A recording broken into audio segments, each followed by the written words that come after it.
Well, good evening, good morning, good afternoon, Danvers. This is Jim Moroz, and this is A Republic Always. It's June 10th, 2026, and today's show is going to focus on Happy Birthday, America. Let's get our party hats on. Happy birthday, America. We're going to be 250 years old as a constitutional republic this July 4th. And I hope we all know why we're celebrating and what we're celebrating. That's what it's all about. So I got a special presentation today. You're not going to hear much from me. I got 3 minutes up front, 2 minutes in the back end, and just want to focus on the fact that it's America's birthday. And what are we celebrating? Flip up picture 2. So what we're celebrating is it's a republic.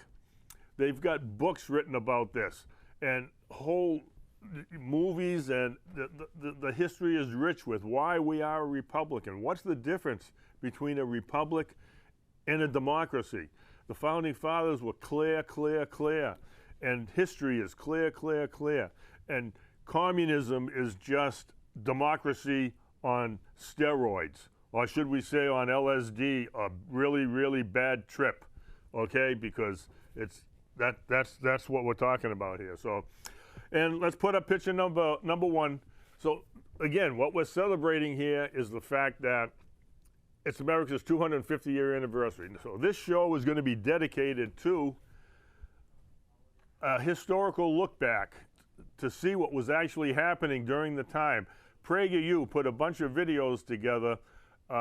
It's all AI, and it's really great. I kind of like it. It was pretty interesting. So if you go to PragerU.com and just kind of,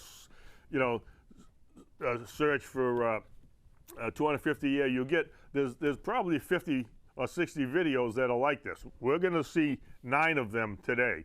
They're going to, right after I give my spiel here, we're going to go right into 9 videos, all spoken by the revolutionaries themselves and what was going on at the time. And that's what we're celebrating. We're celebrating the true grit of American. And, there's no DNA test to be an American. You just got to love freedom and loathe and hate tyranny. And you should know tyranny when you see it, when someone's telling you to do something that they shouldn't be telling you to do. And that's where we are, and that's what's happening. So PragerU did a great job. I mean, John Hancock and Thomas Jefferson and Benjamin Franklin, they are icons of our country, and they really give us food for thought. So without further ado, let's go to the tape. Thanks a lot, Ben. Appreciate it.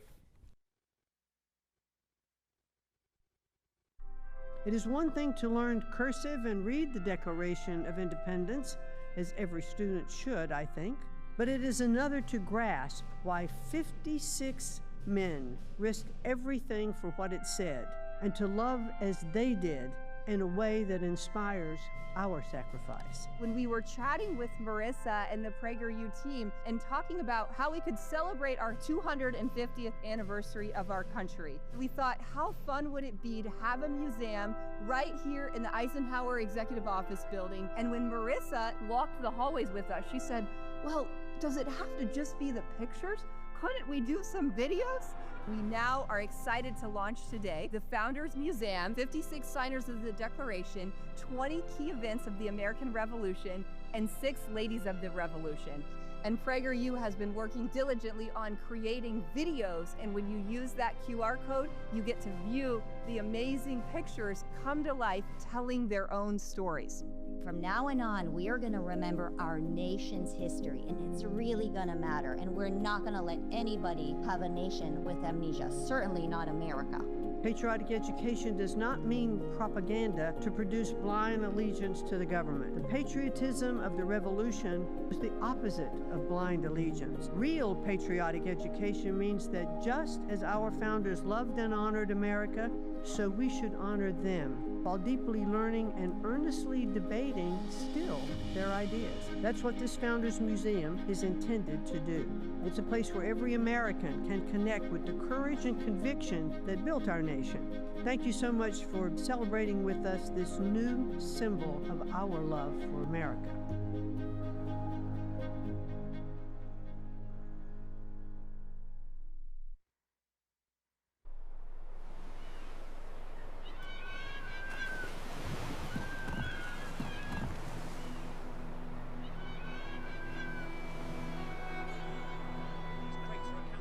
Parliament named these laws coercive.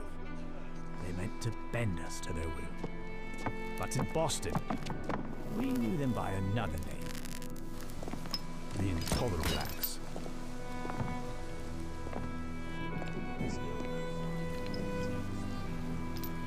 One more after this. This bloody rain, God help me.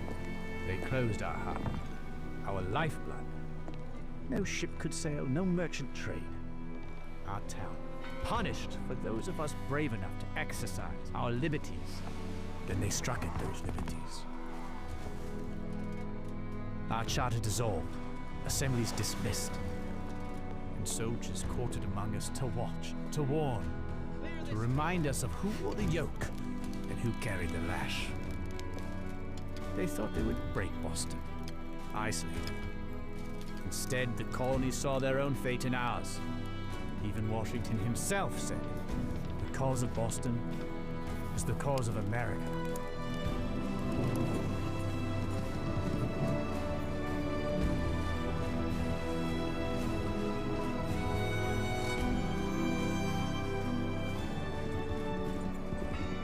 The crown meant to choke a single city, but awakened 13 colonies. Men who had never met now rode as brothers, finding unity in the very pressure meant to divide us.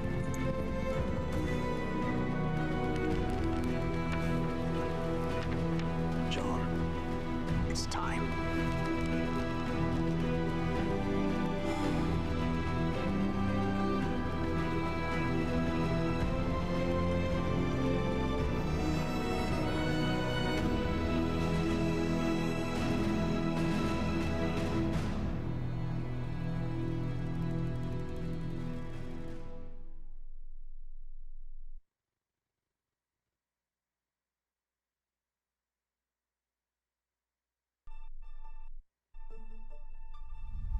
I will never forget that moment when Patrick Henry's words struck the room like a spark on dry tinder, igniting a fire that would change the course of history.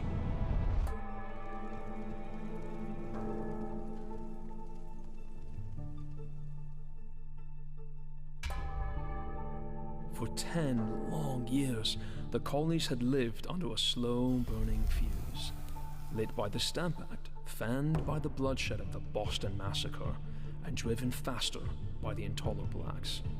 That fuse was nearly at its end.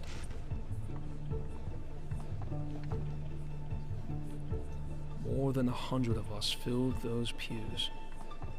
Washington, Jefferson, Lee, men who would lead our armies, or soon sign their names to the Declaration of Independence. We met at St. John's Church to decide Virginia's future, peace or the prospect of war. We cannot do this. We are too small, and they are Some too Virginians powerful. urged us to act fast, but not everyone agreed. Edmund Pendleton, one of our most respected legal minds, urged patience. He favored petitions and compromise, not an open break with the crown.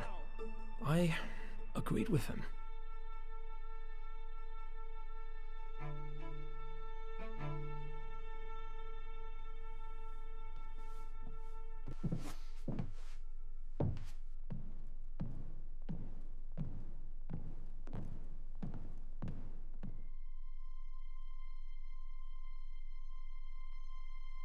If we wish to be free, we must fight. Gentlemen may cry, peace, peace. But there is no peace. The war is actually begun. Is life so dear, or peace so sweet, as to be purchased at the price of chains and slavery? Forbid it, Almighty God. He spoke of chains and slavery, of the storm already upon us. My doubts began to crumble. I know not what course others may take, but as for me, give me liberty. or give me death!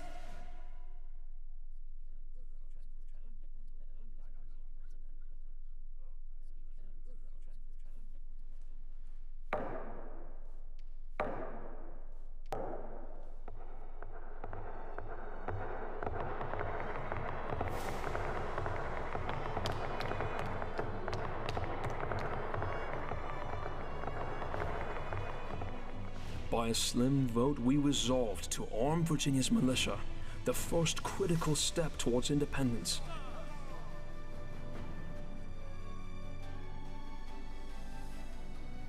That day, Patrick Henry's words turned my hesitation into resolve. The slow-burning fuse of a decade has found its flame.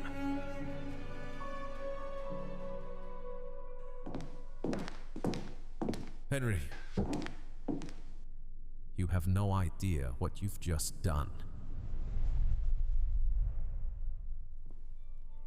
Within a month, events would move faster than any of us could have anticipated.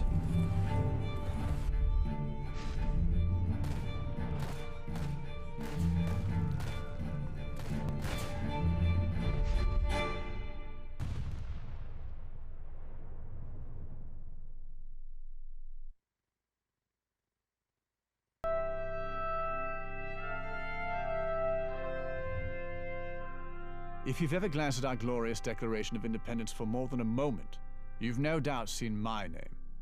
I made certain King George did not miss John Hancock. Born in Massachusetts, I was raised among wealth, but I wagered all of it on the cause of liberty. When the king taxed us without our say, I refused to bow. They called me a smuggler. I called it resistance. As president of the Continental Congress, it was my duty and my honor to be the first to sign the Declaration of Independence. And I signed big, so there'd be no mistake. Some say there may have been a price on my head. I gave them every reason to raise it. I said, there, John Bull can read my name without spectacles, and may now double his reward from my head. I believed if liberty was worth fighting for, it was worth risking everything. I put my fortune to use on behalf of the cause, giving what I had to help birth this republic. That signature of mine, it made history. Even now people say, put your John Hancock here. Imagine that, a name turned symbol. Later, I became the first elected governor of Massachusetts under our state's new constitution. But no title meant more than that moment in Philadelphia, when we pledged our lives, our fortunes, and our sacred honor, and we meant every word. Liberty is not given, it is claimed and kept. Let my signature serve as a symbol to inspire you to add your own name to the cause of liberty. This moment, where the Declaration lay before Congress. Even though the truth is, this scene never existed. You speak of order, but I see only oppression. We demand, how dare you? We speak for the people. Then listen, we demand representation now! After Lexington and Concord, patriots had taken up arms, but had no unified voice to speak for them. Gentlemen, we must find a consensus before the vote. So Congress formed a Continental Army. That is the general from Virginia. The only man impractical enough to wear a uniform to a political meeting. But even with an army, we had not yet decided what exactly we were fighting for. We petitioned the king for peace. He answered by calling us traitors. For as in absolute governments the king is law, so in free countries the law ought to be king, and there ought to be no other. We do accordingly strictly charge and command all our officers, as well civil as military, and all other our obedient and loyal subjects, to use their utmost endeavors to withstand and suppress such rebellion, and to disclose and make known all treasons and traitorous conspiracies. Nothing speeds independence like being threatened with a good hanging. The odds are not in our favor. Perhaps, but our cause is just. The war widened, old hopes thinned, and the question was no longer whether we would separate, but when. They asked me to draft the Declaration, and in that cramped room, I began the work of defining a people's right to be free. The heat, the flies, the secrecy, liberty does not begin in comfort. Clarity is its own kind of poetry. Line by line, we carved the case for separation. Every charge weighed. Every word contested. By July, the question came to a vote. That night, despite his illness and the melody that consumed him, Rodney abandoned his convalescence to ride 80 miles to break the tide vote. 12 colonies voted for independence. Maryland, aye. 1 abstained. Virginia, aye. The deed was done, not with cheers, but with a trembling.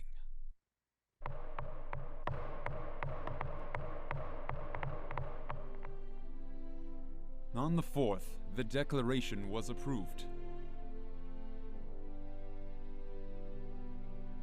And on the 8th, it was read aloud to the people. We hold these truths to be self-evident, that all men are created and declare that these colonies are, and of right ought to be free and independent. Fine words, but words alone would not secure liberty. That task belonged to the men standing barefoot in the dirt. We set our names upon that parchment, knowing the cost, and believing the world would be better for it. We must all hang together, or most assuredly, we shall all hang separately.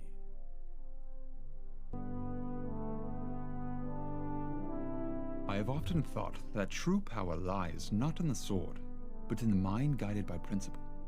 I am Thomas Jefferson, born on Virginia soil, and I once told John Adams, I cannot live without books. When Congress called upon me to draft our Declaration of Independence, I had but days to put quill to parchment, and the weight of centuries pressing on my shoulders. When the ink dried, the world shifted. Every word was a step into the unknown, a torch lit for posterity. As president, I spoke softly, but I had grand plans for this nation. In 1803, I nearly doubled the size of the country with the Louisiana Purchase. Westward expansion was vital for this nation's health and prosperity, and I envisioned an empire of liberty. We must guard liberty with learning, for freedom depends not on force, but on the cultivation of an enlightened mind.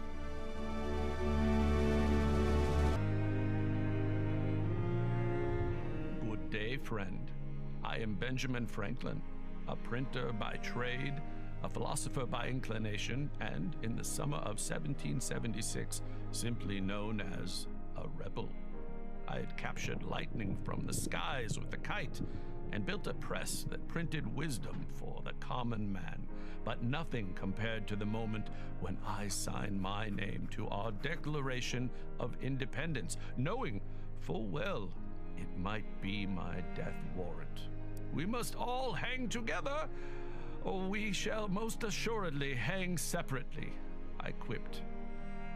That day we pledged our lives, our fortunes, and our sacred honor. Respect this founding, friend. It is your inheritance, hard-won and fragile. Guard it well. My work is done. The future is yours. Foundation. A quiet room, clean signatures, steady resolve. Total unity. Promises of liberty. This is the signing of the United States Constitution. But from where I stood, promises were already being broken, and a debt was owed.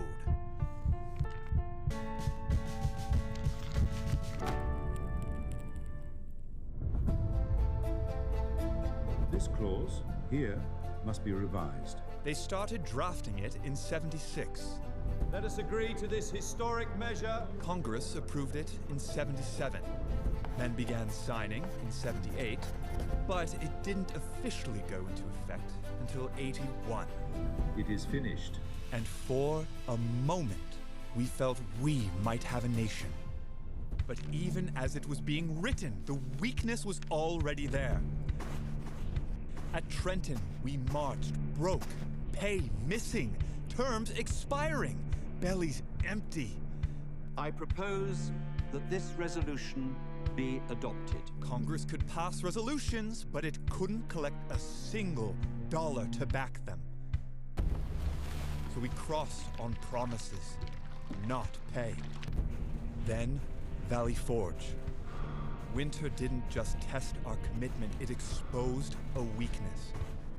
No proper clothes, not enough bread, and the army froze while waiting for Congress to act.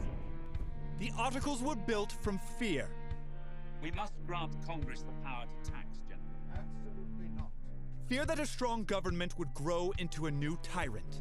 So they kept the strength with the states. Congress tried to cobble together a semblance of government, but they couldn't even pay their own debts. We'd beaten Britain at Yorktown, yet still we shivered like we'd lost. The fighting ceased, the bill came due. Congress pleaded, states hesitated. Payment isn't coming. We've been called to confer. In private. And the army, my men, who bled for freedom, discovered that gratitude alone doesn't feed your family. Washington didn't write the articles, but he lived with their consequences. Gentlemen, the decisions we make now will determine our future. We did not bleed for this nation only to be cast aside when it is convenient. That winter, the talk turned dangerous. If Congress wouldn't act, maybe the army must. We'd collect the debts by force. We must march on Congress to secure our due.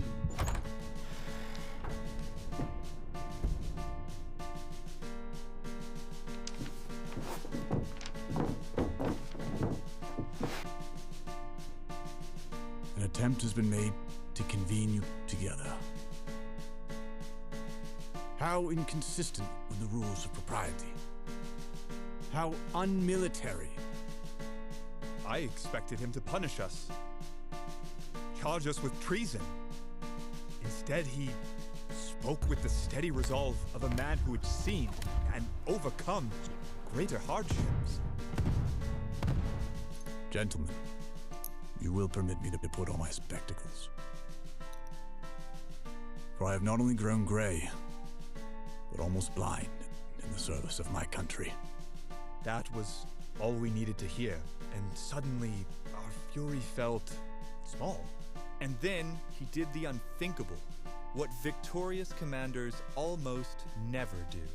Having now finished the work assigned me, I retire from the great theater of action. He humbly handed back power.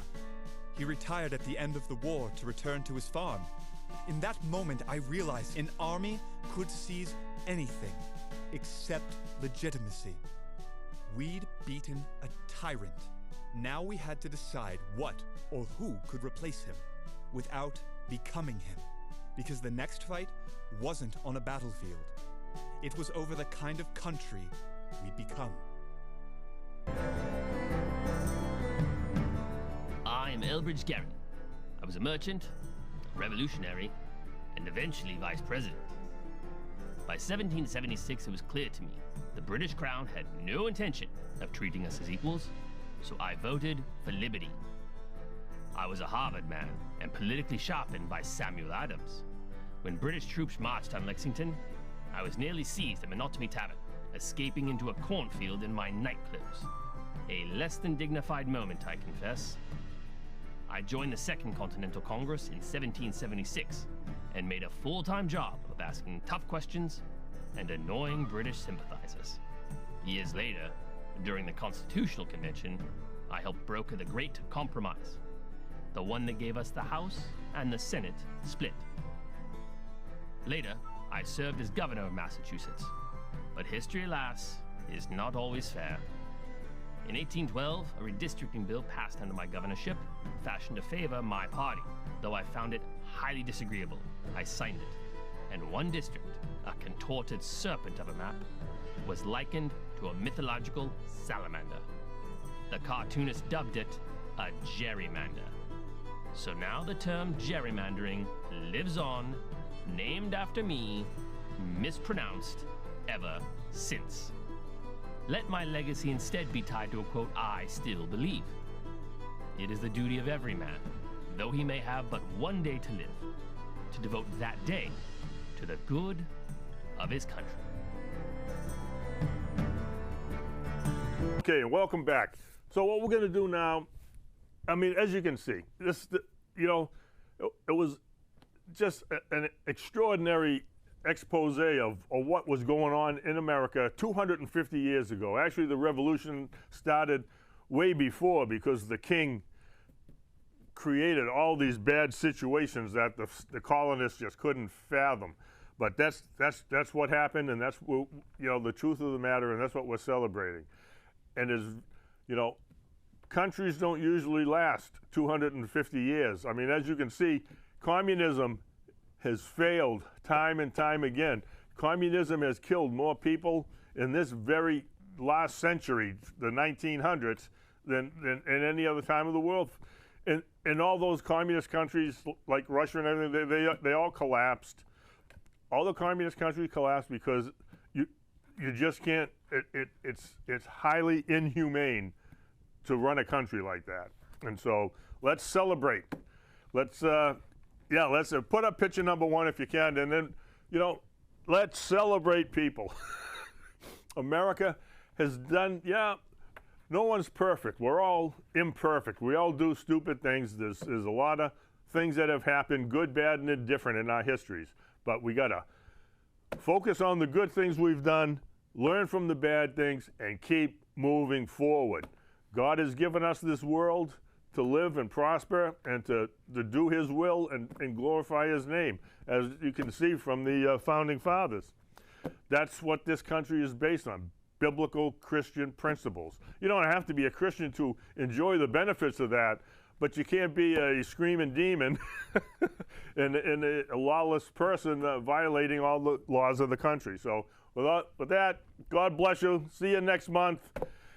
Happy birthday, America. Thanks.